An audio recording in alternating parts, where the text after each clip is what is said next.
کہ سورہ لقمان کی ایک آیت ہے خلق السماوات بغیر عمد ترونہا، کہ اس آیت سے پتہ چلتا ہے کہ آسمان ستونوں پر ہیں جو ہمیں نظر نہیں آتے۔ کیا یہ تفسیر درست ہے یا نہیں؟ قرآن مجید کی آیت کی یہ تحریر کہ ستون تو ہے جن پر آسمان قائم ہے اور ستون ہمیں نظر نہیں آتے، کئی لوگوں نے اس کو بھی اختیار کیا، مگر یہ کوئی صحیح بات نہیں۔ جو صحیح ترجمہ ہے نا وہ یہ بغیر عمد ترونہا، آسمانوں کو تم دیکھتے ہو کہ بغیر ستونوں کو ہم نے بنایا، تم دیکھتے ہو، یہ نہیں کہ ستون ہیں جن کو نہیں دیکھتے، تم دیکھتے ہو، نظر دورا کے دیکھو ستون ہے نیچے، ستونوں کی نفی ہے کہ ہم نے بغیر ستونوں کو آسمان کو بنایا ہے جیسا کہ تم دیکھتے ہو، آنکھوں سے نظر آ رہا ہے کوئی ستون نہیں جن پر ہی کھڑے۔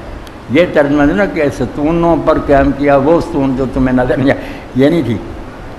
بغیر ستونوں کے بنایا ہے جیسا کہ تم دیکھ رہے ہو کوئی نہیں ستون ہے، یہ ترجمہ کرنا جی، کہ بغیر ستونوں کے بنایا ہے جی، جیسا کہ تم دیکھ رہے ہو، مشاہدے میں ہے کہ کوئی